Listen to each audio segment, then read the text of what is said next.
I started really digging into like, who did I enjoy following? What kind of content were they creating? And then how could I incorporate, like, what did I like about their videos? Trying to figure out what I liked about this creator and how I could take what I liked and make it into part of my brand on TikTok. This is working because I'm just taking the content that I already like, or taking the ideas that I already like, and I'm just applying them to me, my family, and then my product. And I kind of very rapidly became like the girl with shorty shorts that always has a black spoon in her hand. And so that just kind of like carried over into everything now. Like when you text me or when you message me, like you'll get, hey, it's Kaggan, the spoon girl from TikTok. Like it's just kind of going over in everything now. But yeah, so TikTok's been really fun. I love it. And I love that you said that you just started paying attention to what interested you. It's funny how some people are like, what do I talk about? Like, what content do I create? And it's like, well, what are you consuming? What do you click on because it caught your attention? Or what video do you play over and over again because you're like, oh, that was funny, or oh, that was interesting, or that was a great video. Like, I want to do my own version of that. Like, it's funny how simple it really is over there. And it doesn't take that much time. People think it takes a lot of time to like figure it out. But once you just say, you know what, I'm just going to commit to it, and you just start doing it, you get the hang of it pretty quickly. And because there's so much content over there that you can consume, and different type, some people are storytelling, sometimes it's pranks, it's lip syncing, it's dancing, it's tips. It's like, you'll start following people that you like and resonate with. And you can also, by the way, if you want, you can start engaging with their content. You can stitch their content, do duets with their content. Like, you can start utilizing the content that's already created and getting yourself out there. Like, I've seen comments on a viral video go viral. Like, it's the craziest thing over there. And, for some of us, we're afraid to look stupid, but you know what? That's just the deal with social media. You have to put yourself out there and be okay with failure, be okay with embarrassing yourself. The good news is most of your Facebook following doesn't know you're fumbling and bumbling on some other platform, right? So it's complete strangers when you first get started, but it's what it's going to take to figure out the platform. And I know that's exactly what you did. You just started showing up and figuring it out. And then when did you figure out, like, okay, I'm actually going to try being more, promotional on this platform? And how quickly did you start to see the results? I have a couple of team members that have over 200K followers, and they did like a couple of videos. They went crazy. Their influencer volume for just their business quadrupled. I mean, literally added 0 to what they did the month before. And I was like, oh, okay, like this, I can do this because I've already got the basis down. I know how to create a good video. I've already got the content down. I know what I like to see and what my audience likes to see, right? Because think about it, like, I don't follow every video I like, but I follow every person that has more than one video that I like. So I was just trying to figure out like what it takes to be followable, not just viral videoable. Smart. Right? I like that. So I created a couple of videos with the spoon. They went crazy. I started going live as soon as I got comfortable. As soon as I had a couple of videos that had that 100K view, I was like, okay, I'm going to go live. And I just sat there, literally my first live, I'm like sitting there with our products and my spoon like this, and I'm just talking. Like that's it. And Carrie pays a moderator. I've got a couple of customers that are in every single one of my lives. And they handle the content. How often do you go live? Once a day, every day at 10 a.m. Central. Oh, okay. So that's smart. You got a schedule. I like that. And they expect me then too. No, that's smart. And then when you say every day, like Monday through Friday, or like 7 days a week? Yeah, there's like, I skip like one day a week. And it's usually Saturday or Sunday, just depending on what we've got going on. But when I'm doing my live, like I'm taking my products for the day. So I start it with like doing my supplement routine or like getting ready. So like the second that I put my clothes on, I sit down to do my hair and makeup for the day, I'll start my live. And we'll talk about, so I have skincare. So we'll talk about my skincare. We'll talk about the coffee. We'll talk about we talk about every aspect of it. And yeah, are they an hour? Probably they're about an hour, but it is not the same people on for an entire hour. I mean, Exactly. when you close the live, your top viewer has maybe watched your live for 4 minutes and you've been live for 3 hours. Right. So it's not the same people. So the questions, you repeat your questions, you repeat your answers, you repeat your content over and over. So they go by really fast. I mean, I've gotten off one look down and been like, holy shit, I was on live for 4 hours, but it's a lot of fun. How many people are on, like, so you do an hour, people are coming and going. At the end, it tells you how many actually tuned in total. What's like the highest amount you've had? Oh, tens of thousands. But like average is probably like 3,000 to 5,000 in an hour. In an hour. I got in front of 3,000 to 5,000 people in an hour, y'all. And here's the kicker. People you don't know. People that are like, who is this lady? Oh, she's interesting, or oh, that's interesting, or this isn't interesting, and they hop off. But the point is, they're putting you in front of strangers. Like, you have to pay to play on other platforms, especially these more mature platforms, YouTube, Pinterest, Facebook, Instagram. Those are just beasts, right? TikTok is such a new platform. And then what is your mindset to capture leads? Are you doing the same sort of thing where you're like, text me so you can get them on the project broadcast text list? Are you encouraging them to go to your link? What's your strategy? Because the one challenge I think we can all agree with, and you said it, some of these people aren't going to follow you. This might be the only time they see you, and they might not just buy after that first conversation. So do you have something you're promoting for them to capture the lead? Yeah, so I'm taking people onto Instagram, right? Because if you've ever messed around in TikTok Messenger, then you know that their messaging platform is the worst of all of every like communication platform ever. TikTok sucks. I'm getting them over to Instagram as soon as now. I don't want every lead. Like, okay, I want to work with my people. I want to attract other Kaggans. I want to pour value into those people. Like, if you're not attracted to me, then that's cool. Like, I appreciate that. And I would rather you go work with somebody else anyways, because you're not going to listen to me. You're going to get frustrated. It's going to get confusing.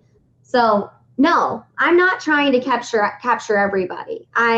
When they become customers, they get my phone number. We communicate that way. I do all of my coaching privately, one-on-one. We do have a GroupMe customer accountability chat where they get to communicate with each other off of TikTok or Instagram or Facebook, right? I can throw them in there, and they communicate with each other. But no, and I think that it's working. I have 2 Google Forms inside of my milkshake or my link, right? Yeah. And one is for customer service. So if they don't know which products to buy, they can click that, fill out that form, and I will help them pick out their perfect system, right? And get them ready for coaching. And I do have one for business partners, which I have 8 new business partners from TikTok last month, and then like 6 months before. Right. So, but TikTok, you guys, like, if you're not on TikTok, you're sleeping on it. Like, you must not like money, I think, because or if you have an excuse as to why you suck on TikTok or whatever, it's like, it doesn't matter, because at the end of the day, there's so many people winning over there. Well, it's what we all said. People go, I just, I don't dance, or I'm afraid of this, or I don't want to look dumb, or like, it's all the same stuff, right? It's like, nobody wants to look foolish. Nobody wants to be made fun of. Nobody wants to look goofy or silly. But at the same time, all the successful people, Kaggan, myself, Carrie, like anyone that's crushing it over there, all had the same excuses, had the same concerns, but we just said, you know what? My drive, my why, my goals are way bigger than my excuses, right? You gotta choose, like, what's more important, your feelings or your bank account? What's bigger, your ego or your bank account? Listen, my whole platform is off of this girl in shorty shorts shaking her butt with the spoon in her hand. Like, I can't twerk. Like, I can't even really dance. But my 25,000 followers sure enjoy it. Like, and I get on live and there'll be 100 people on there, and they're not complaining about it, I guess, because they stay. So whatever your excuse is, like, it's not good enough.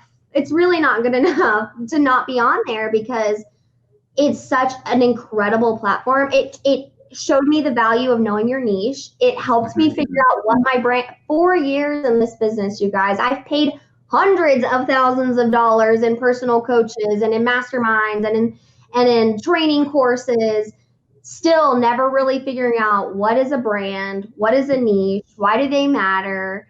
Never really knew how to make my business fun. I got on TikTok, went viral on TikTok, and within a week knew the answer to all of that and was having the best freaking time. I mean, I don't know a lot of people that can say they balanced 800 customers and had fun with it. Like, think about it in your current business, in your current, with what you're currently doing. If you had 800 customers, would you be having fun with that? Because I had a blast, like the most incredible time last month and the month before. So right. It's addicting. It really is. And what's interesting? You kind of pointed this out, and this is making me think of something. The reason some of us, I'm a perfect example. The reason I figured out my brand is because back in the day, the heyday of Facebook, actually forget that, before live videos, I would make a video and post it. I'd make a video and post it. I'd make a video and post it. And I saw the responses. I saw the engagement. And we were one of the only ones doing it. There just wasn't a lot of competition.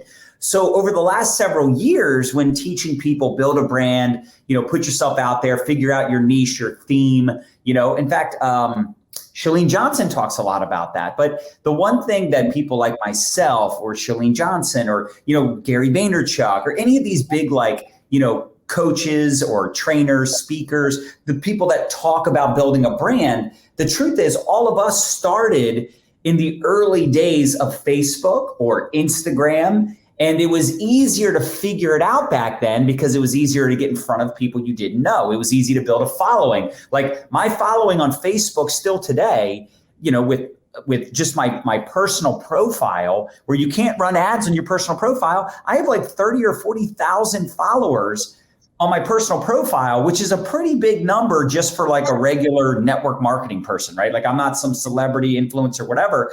But why do I have so many followers? Because I started in the early days of Facebook. That is where we are right now with TikTok. Yes. So it is easier for someone to figure out their brand and put themselves out there and figure out their niche, their avatar, their life, or that person that's attracted to them.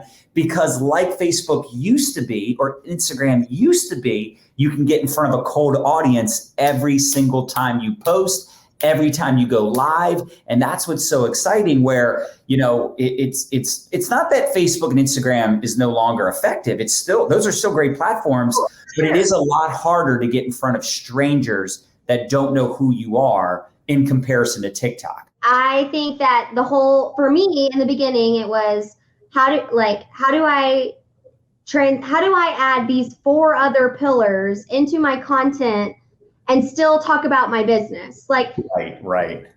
Everybody wants you to have 5 pillars and 5 things about you and 5 ways that you can relate to everybody. Okay, well, I can relate to anybody about anything because that's my personality. So why do I need 5?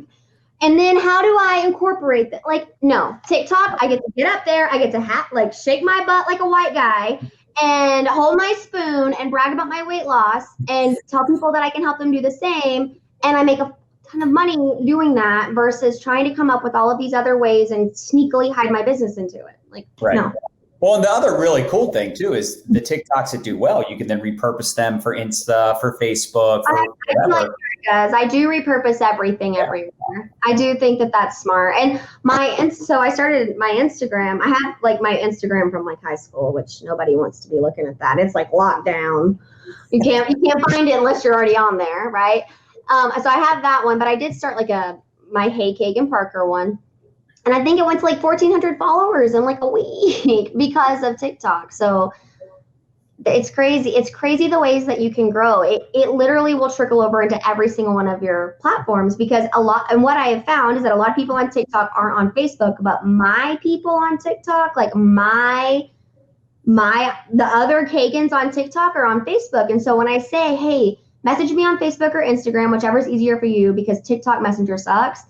I maxed out on friends. I set at 4,200 friends for years on Facebook, and I've had to go through and delete all those weirdos from high school. I've had to go through and filter by oldest friends and start deleting people so that way I can make my people. Well, it's funny too, because a lot of those people, they're not posting, they're not active. I'll go back and this was a few years ago when I first started figuring this out. And I look at some of these old accounts. I'm like, dude, this is like an inactive account. There's no profile pictures, no content. I'm like, that's taking up a friend on my friends list, right? And then, there's people where it's like you wish them happy birthday, like 4 years in a row. And you're like, why am I wishing this person happy birthday? They don't wish me a happy birthday. They don't respond to anything. And then I look at their profile and I'm like, I wouldn't even want to do it. I don't even know this person anymore. I wouldn't do business with them. I've had people say, well, what if they don't have a Facebook? And it's like, listen, I'll sell a product to anybody. I have no problem just sending someone my link. And I've had tons of people just buy my products. They buy my liquid collagen. They buy, the belly blaster. They buy whatever, right? They will buy products and they're not a friend of mine. I'm not ATMing them because I'm maxed out on friends as well. And, it's one of those things where it's just, for me at this point in my business, and I know Kaggan, you're at the same point, it's not as motivating to like really engage with someone that they have no interest in the business. Now, of course, if they have interest in the business, and again, I'm talking like they come from another platform, like I'm going to delete somebody to make room for that person, right? Because this person isn't just saying, I'm interested in your product, random person, right? They're saying, I am interested in your business as well. They have to be on Facebook. And I'll say it until I'm blue in the face. If someone wants to partner with me and work with me in my business, there is no way I can support them if they're not on Facebook. And it's not just because I'm going to ATM them. It's the ongoing support. We have team Facebook groups and team chats and everything is on Facebook. So Facebook for me is still predominantly where I'm spending my time. But I think for those of you, like Kaggan isn't going to friend up all 800 customers from last month, and she doesn't need to because they can just follow her on Facebook or Instagram. There is no such thing as being friends with people on any other platform but Facebook. And there's a limit. So it is what it is. So if you have somebody that just wants to buy products, sell them some products. I still think you should connect with them on another platform. But if they decide, hey, I also want to take a look at the business, they need a Facebook. And that's just my opinion, but I think a lot of us would probably agree that if someone wants to partner with us, it's a very different conversation than someone that just wants to buy some product. So if they don't have a Facebook account, they're going to need to set one up. But you're going to find that a lot of the people that would be interested in the business, they do have a Facebook account already set up. And that changes day by day too, right? Yeah. Like nobody thought that we would be off of Facebook as soon as we were off of Facebook, right? So I think we're transitioning onto other platforms the way that we are, as fast as we are. So ask me in a week and I might tell you that, John might say, well, all of the training is now hosted on this website. And we have a group me chat for our team. Like you never know. And that is the thing. You're right. There are other tools. And I think ultimately I had someone probably 2 months ago that was like, I hate Facebook. It's too political. It's negative. It's all this, that, and the other thing. I just referred them to someone on my team because they were like, I just want to use Instagram. I want to use TikTok. They didn't want to be on Facebook. And I was like, hey, no problem. And I gave them to somebody else that was like, hey, I'll work with them. So, at the end of the day, you have to figure out what works for you. Now, I still think TikTok is by far in 20 years, in September, I'll have my 20-year anniversary in the profession. I've never seen a platform that has more potential than TikTok, but I will say this, in a couple months, in a year, it might be a different platform. I don't know how long TikTok's going to last, but while it's here, you should make a dent leveraging this platform. And here's what's interesting. Social influence is here to stay. So whether it's TikTok or the next thing, you need to hop on these hot platforms if you're looking to build a significant business online. Social media is the way to do it. And as much as I love Facebook, I'm still a big Facebook fan. It's going to be really hard for someone just starting out to go viral or get in front of people they don't know. Can you still do it? Sure.